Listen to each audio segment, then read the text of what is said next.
Environmental education में इससे पहले के वीडियोस में हम अपने एनवायरनमेंट के बारे में, इससे रिलेटेड प्रॉब्लम्स के बारे में काफ़ी कुछ जान चुके हैं, काफ़ी कुछ समझ चुके हैं।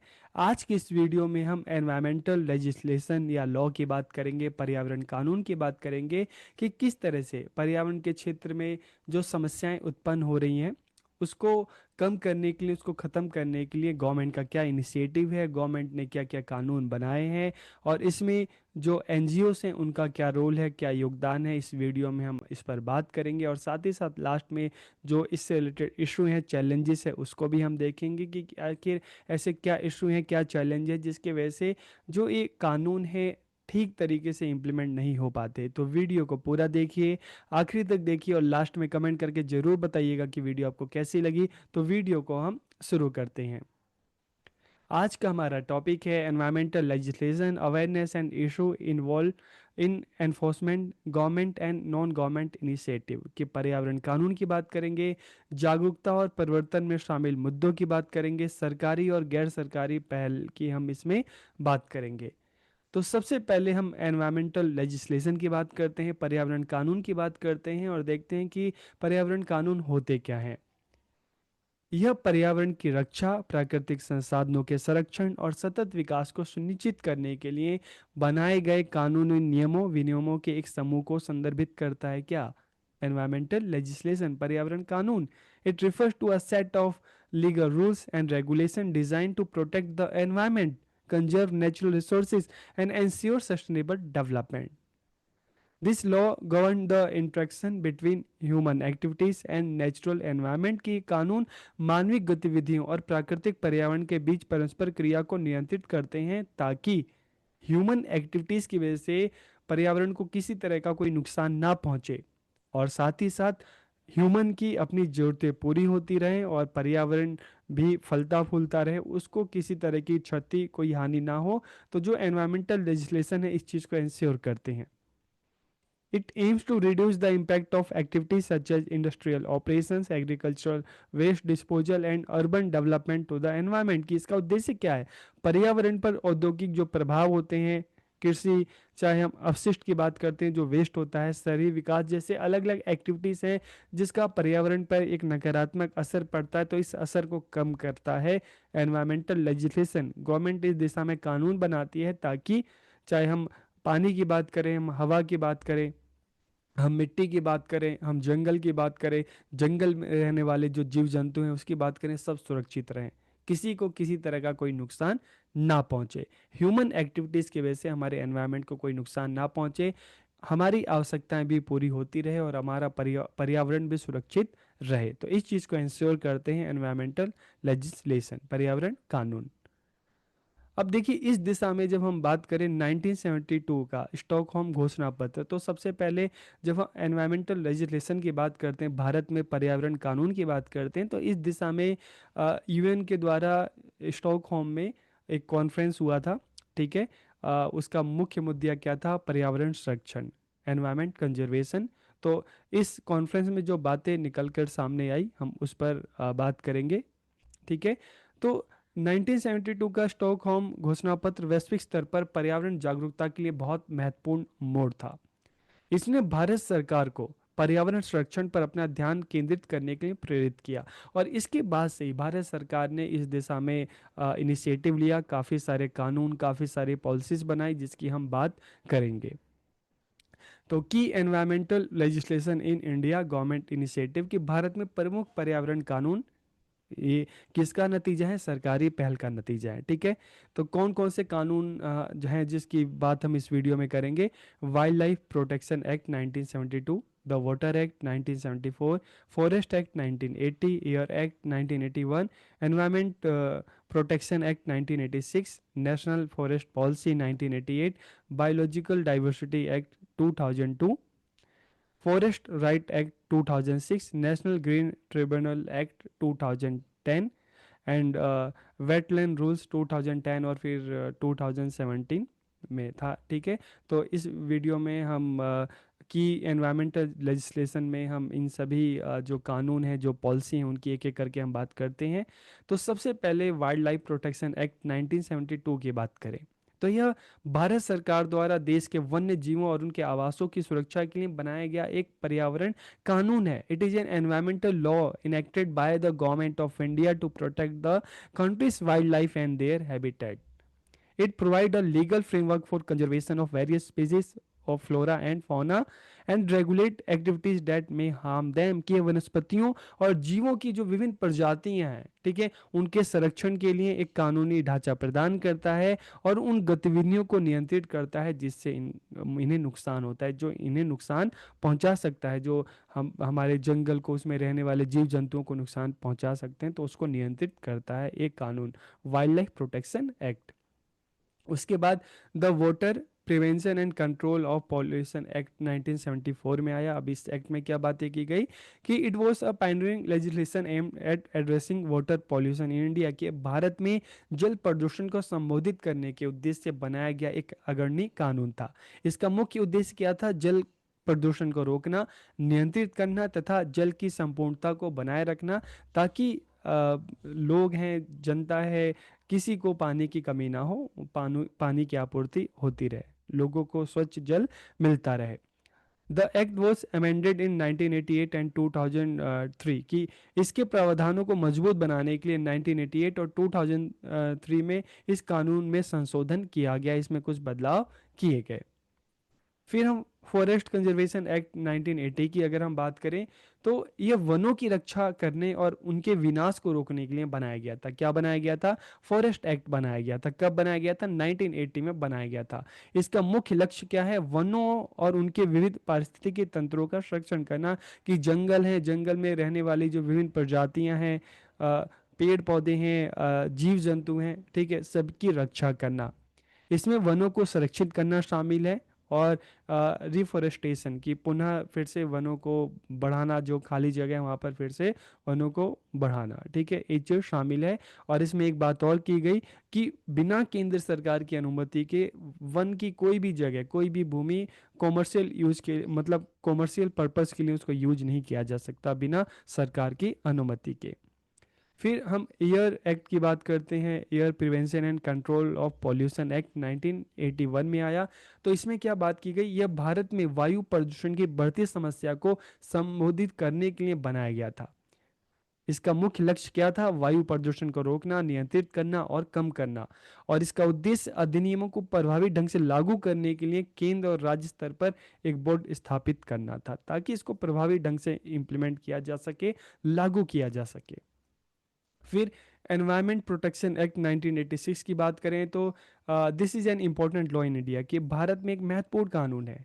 इसे पर्यावरण की सुरक्षा और सुधार के लिए अधिनियमित किया गया, बनाया गया। यह केंद्र को पर्यावरण की सुरक्षा के लिए सभी आवश्यक उपाय करने की शक्ति देता है। केंद्र मतलब केंद्र सरकार, सेंट्रल गवर्नमेंट। फिर नेशनल फॉरेस्ट पॉलिसी 1988 की बात करें, ये पॉलिसी थी एक, ठीक है, भारत की वन नीति देश के वन संसाधनों के प्रबंधन और संरक्षण के लिए भारतीय सरकार द्वारा स्थापित दिशा निर्देश और विनियम के एक समूह को संदर्भित करता है। कौन करता है? ये वन नीति करती है। इसका उद्देश्य क्या था? इसका उद्देश्य वनों के सतत उपयोग और संरक्षण को सुनिश्चित करना। It aims to ensure the sustainable use and conservation of forest, balancing ecological health and socio economic development, कि पारिस्थितिक स्वास्थ्य को सामाजिक आर्थिक विकास के साथ संतुलित करना था, ताकि हमारा जो जंगल है, जीव जंतु हैं, सब सुरक्षित रहें और हमारा सामाजिक आर्थिक विकास भी होता रहे, दोनों चीज़ें हों। सस्टेनेबल डेवलपमेंट की बात की गई थी कि हमारे जो पर्यावरण के रिसोर्सेस हैं उनको भी कोई नुकसान ना पहुंचे और हमारा समाज जो है उसकी ज़रूरतें पूरी होती रहे, हमारा देश तरक्की करता रहे। फिर बायोलॉजिकल डाइवर्सिटी एक्ट 2002 में आया, जैविक विविधता अधिनियम। अब इस अधिनियम में क्या बात की गई? This act was enacted to protect India's rich biological diversity, की अधिनियम भारत की समृद्ध जैविक विविधता की रक्षा करने के लिए बनाया गया था। इसका उद्देश्य जैविक संसाधनों का संरक्षण करना, उनका सतत उपयोग सुनिश्चित करना। देखिए, दो चीजें यहाँ पर बात की गई। सबसे पहले कि जो हमारे जो वन संसाधन है, ठीक है, बायोलॉजिकल रिसोर्सेज है, जीव जंतु हैं, पेड़ पौधे, उनका संरक्षण करना, और साथ ही साथ जो ह्यूमन जरूरत नीड है, समाज की जरूरत है, उसका भी पूरा करना। दोनों ही चीजें होती रहे कि पर्यावरण को नुकसान भी ना हो और मानव की जरूरतें भी पूरी होती रहे। मतलब जितना यूज है, जितना जरूरत है, उतना ही संसाधनों का इस्तेमाल करना। यह संसाधनों के उपयोग में होने वाले लाभों को निष्पक्ष और समान रूप से साझा करने का प्रयास करता है, ताकि जैसे अगर हम एग्जाम्पल ले, हम पेड़ पौधों को ले, वनों को ले, तो वन क्षेत्र में जो संसाधन है, ठीक है, उसका जो वहाँ पे रहने वाले लोग हैं, जो समाज है, ठीक है, उनका समान रूप से सभी जगह वितरण हो और वन संसाधनों को भी किसी तरह का कोई नुकसान ना हो। यह स्थानीय समुदाय की आजीविका का समर्थन करते हुए पर्यावरण की रक्षा करता है। कि इसमें ये भी बात की जाती है कि पर्यावरण की रक्षा तो करना है, लेकिन उस पर्यावरण पर, पेड़ पौधों पर, जंगलों पर जो निर्भर आदिवासी समुदाय हैं, उनकी भी रोजी रोटी चलती रहे, उनकी भी आजीविका नष्ट ना हो, उसको किसी तरह का नुकसान ना हो। इसलिए तो आगे चल के हम देखते हैं ना, इको टूरिज्म की हम बात करते हैं, तो इसमें जो सोर्स ऑफ अर्निंग है किसके हाथ में आती है, जो लोकल लोग हैं उनके हाथ में आती है, उनको रोजगार के साधन मिलते हैं। फॉरेस्ट राइट अगर एक्ट की अगर हम बात करें 2006 की, तो इसे अनुसूचित जाति, जनजाति और अन्य पारंपरिक वनवासी अधिनियम के रूप में भी जाना जाता है। ये क्यों जाना जाता है? क्योंकि इसको स्पेशली जो बनाया गया था, जो वन क्षेत्र में रहने वाले जो जनजाति लोग हैं, उनके अधिकारों की, उनकी आजीविका की सुरक्षा के लिए इसको बनाया गया था।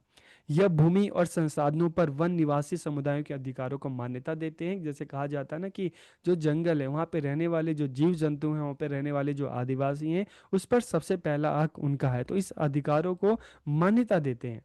ये स्थानीय स्वशासन को सशक्त और मजबूत बनाता है कि जंगलों की सुरक्षा करना, देखभाल करना सबसे पहली जिम्मेदारी जो स्थानीय लोग हैं, जो जनजातीय समाज है, उसकी है। यह लोगों की आजीविका सुरक्षा को संबोधित करता है, जिससे गरीबी कम हो सके, कि उन क्षेत्र में जो पर्यटक घूमने के लिए जाते हैं तो उनसे टैक्स लेना है, ठीक है, इस तरह की जो कॉमर्शियल एक्टिविटी है उसकी अनुमति जो स्थानीय लोग हैं उनको देता है, ताकि जंगल भी सुरक्षित रहें और लोगों को आजीविका का साधन मिले। फिर हम नेशनल ग्रीन ट्रिब्यूनल एक्ट की बात करें, एनजीटी एक्ट 2010 की, तो इसकी स्थापना 18 अक्टूबर 2010 में की गई। ठीक है, यह एक विशेष निकाय है जिसके पास पर्यावरण संबंधी विवादों को निपटाने की विशेषज्ञता है। कि पर्यावरण संबंधी जो विवाद हैं, जो इशू हैं, मान लो कोई शहर क्षेत्र में बहुत बड़ा फॉरेस्ट एरिया, अगर उसको काटा जा रहा है, तो इस तरह के जो विवाद हैं, ठीक है, तो उसको निपटाने का काम किसका है? एनजीटी का है। चाहे शहरी क्षेत्र में है, चाहे फॉरेस्ट एरिया, जो भी जगह है, वहां पर अगर पेड़ पौधों को काटा जा रहा है, नुकसान पहुंचा जा रहा है, तो इस तरह के विवाद को मतलब निपटाने की जिम्मेदारी सबसे पहले किसके पास आती है? एनजीटी के पास।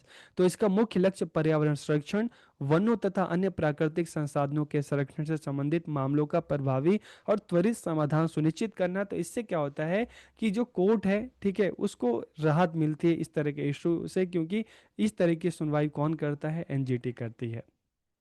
Wetland conservation and management rule 2010, और उसको फिर से अपग्रेड किया गया था, मॉडिफाई गया था 2017 में। तो यह पर्यावरण संरक्षण अधिनियम 1986 के तहत भारत सरकार द्वारा बनाए गए नियम है। इसका उद्देश्य क्या है? देश की जो वेटलैंड्स है, जो समुद्री किनारा है, जो नदियों के किनारे की जो इस तरह की जो जगह है, तो इसका उद्देश्य क्या है? देश की वेटलैंड को स्थायी तरीके से संरक्षित और प्रबंधित करना है। तो इस तरह से हमने गवर्नमेंट के जो इनिशिएटिव हैं, जो कानून हैं, जो पॉलिसी हैं, उसकी बात की। अब हम जो एनजीओस हैं उनके इनिशिएटिव की हम बात करते हैं। NGO initiative for environmental protection in India, की भारत में पर्यावरण सुरक्षा के संबंध में एनजीओ की पहल। तो जब हम एनजीओ की बात करते हैं, तो पर्यावरण से संबंधित कानूनों के प्रभावी क्रियान्वयन में सरकार की सहायता करते हैं एनजीओ, क्योंकि ये जमीनी स्तर पर काम करते हैं लोगों के साथ। आदिवासी क्षेत्रों में, ग्रामीण क्षेत्रों में लोगों के साथ, लोगों के बीच में जाकर एनजीओ काम करते हैं। तो पर्यावरण कानून के बारे में स्थानीय लोगों को जागरूक करते हैं, जमीनी स्तर पर लोगों के साथ जुड़कर कार्य करते हैं। और जो स्थानीय लोग हैं, जो जंगल में रहने वाले जो लोग हैं, ठीक है, उन उन उनके उन उनसे संबंधी जो मुद्दे होते हैं, उनकी जो समस्याएं होते हैं, उसके मतलब उसको लेकर लगातार आवाज उठाते हैं। उनकी जो प्रॉब्लम्स हैं, समस्याएं हैं, उसको सरकार तक पहुंचाते हैं। पर्यावरण से संबंधित मुद्दों के बारे में जनता को जागरूक करते हैं, और इस तरह का कोई इशू होता है तो सरकार को भी अवेयर करते हैं। इस दिशा में कानून बनाने में सरकार की हेल्प करते हैं। पर्यावरण कानून के अनुपालन के महत्व के विषय में लोगों को शिक्षित करते हैं, लोगों को बताते हैं कि हम किस तरह से हम अपने पर्यावरण को सुरक्षित रख सकते हैं, हमारी क्या जिम्मेदारी, हमें क्या करना चाहिए, क्या नहीं करना चाहिए। पर्यावरण संरक्षण हेतु स्थानीय स्तर पर समुदायों को संगठित करते हैं, ताकि लोगों के प्रयासों से मिलकर पर्यावरण को सुरक्षित रखा जा सके। जनजातीय क्षेत्र है, ग्रामीण क्षेत्र है, वहाँ पे लोगों को इस दिशा में एकजुट करते हैं, ताकि जो हमारे संसाधन हैं उनको बचाया जा सके, उनका सही प्रकार से उपयोग किया जा सके। लोगों को पर्यावरण क्षरण के खिलाफ कार्रवाई करने के लिए प्रोत्साहित करते हैं और पर्यावरण मुद्दों पर चर्चा हेतु जो अलग अलग स्टेक होल्डर्स हैं, चाहे गांव के लोग हैं, चाहे जनजातीय लोग हैं, चाहे सरकारी अधिकारी हैं, ठीक है, जो इस दिशा में जो कार्यरत लोग हैं, सबको एक मंच प्रदान करते हैं जहां पर सब एक दूसरे के साथ मिलकर बात कर सकें, इस दिशा में अपनी अपनी बातें, अपनी अपनी समस्याओं के बारे में चर्चा कर सकें। और organising seminar, lecture and group discussion for environmental awareness की पर्यावरण जागरूकता हेतु अलग अलग जगह, शहरों में, स्कूल में, कॉलेजेस में सेमिनार हैं, लेक्चरर हैं, ग्रुप डिस्कशन है, इसका आयोजन करते हैं, कंपटीशन ऑर्गेनाइज करते हैं, प्राकृतिक संसाधनों की सुरक्षा करते हैं। Generating data on natural resources के प्राकृतिक संसाधनों पर डेटा तैयार करते हैं, जैसे टोटल देश का या किसी पर्टिकुलर स्टेट का कितना फॉरेस्ट एरिया पहले कितना था, आज कितना है, किस तरह से पर्यावरण, जो हम अपने एनवायरनमेंट की बात करें तो कौन कौन से इशू हैं, क्या क्या चीज़ें उनको नुकसान पहुंचा रही है, तो इससे रिलेटेड जो डाटा है उसको तैयार करते हैं, सरकार को देते हैं, तो सरकार की हेल्प कर रहे हैं ताकि सरकार के साथ भी एक हम वैलिड डाटा आ सके। Analysing and monitoring environmental quality, पर्यावरण की गुणवत्ता का विश्लेषण और निगरानी करना, चाहे हम एयर की बात करें, वाटर की बात करें, सॉइल की बात करें, और इसके अलावा इस बारे में अवेयर करने के लिए समाचार पत्र की बात करें, ब्रोशर की बात करें, आर्टिकल की बात करें, वीडियो की बात करें, इसके माध्यम से लोगों तक जानकारी को पहुंचाते हैं। तो इस दिशा में एनजीओ के इनिशिएटिव हैं।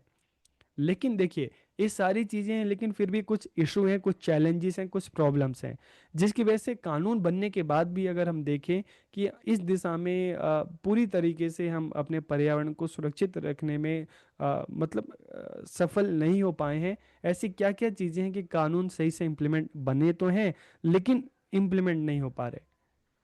तो सबसे पहली चीज़ है पर्याप्त जनशक्ति की कमी, कि इतनी जो मैन पावर है, हम बात करते हैं, चाहे हम पुलिस की बात करें, तो मैन पावर की बात करें, लोगों की बात करें, कि इस दिशा में देखिए, पता तो सबको है, लेकिन कोई इनिशिएटिव जल्दी से लेने के लिए तैयार नहीं होता। अगर सभी लोग इस दिशा में मिलकर कदम बढ़ाएं, मिलकर काम करें, ठीक है, तो इस प्रॉब्लम्स को, इन ये जो एनवायरमेंटल से रिलेटेड प्रॉब्लम है, इसको दूर किया जा सकता है। लेकिन यहाँ पर हम देखते हैं कि इनिशिएटिव की कमी है। सिर्फ सरकार और एनजीओ की जिम्मेदारी नहीं बनती, बल्कि हर एक इंसान की जिम्मेदारी बनती है। और साथ ही साथ दूसरा देखें तो करप्शन इतने बड़े लेवल पर फैला हुआ है, ठीक है, कि गवर्नमेंट की जो पॉलिसी हैं, जो लॉ हैं, सही तरीके से इम्प्लीमेंट नहीं हो पाते। और हम देखते हैं हमारे यहाँ पे स्ट्रक्चर है, चाहे हम स्टेट गवर्नमेंट की बात करें, लोकल गवर्नमेंट की बात करें, सेंट्रल गवर्नमेंट की बात करें, अक्सर इनमें तालमेल की कमी होती है, जिससे इस तरह की जो पॉलिसी है, कानून है, सही तरीके से लागू नहीं हो पाते। और आज भी देखें तो लोगों में जागरूकता की कमी है। और चाहे हम पॉल्यूशन की बात करें, जो वेस्ट की बात करें, उसका सही तरीके से मैनेजमेंट नहीं किया जाता। तो अक्सर हम देखते हैं, चाहे जंगली क्षेत्रों में जाएं, चाहे ग्रामीण क्षेत्रों में जाएं, चाहे शहरी क्षेत्रों में जाएं, इस तरह के हमें प्रदूषण बड़े स्तर पे देखने को मिलते हैं। और सही तरीके से मॉनिटरिंग इस चीज़ की नहीं होती। और जैसे जैसे हम देखते हैं कि आर्थिक विकास तेज हो रहा है, लोगों की डिमांड बढ़ रही है, तो हमारा पर्यावरण और ज़्यादा प्रदूषित हो रहा है। तो ये कुछ इशू हैं, चैलेंजेस हैं, प्रॉब्लम हैं, जिसकी वजह से जो लॉस हैं, जो पॉलिसीज हैं, सही तरीके से इम्प्लीमेंट नहीं हो पाते। तो वीडियो आपको कैसा लगा, कमेंट करके ज़रूर बताइए। आप सबका बहुत बहुत धन्यवाद।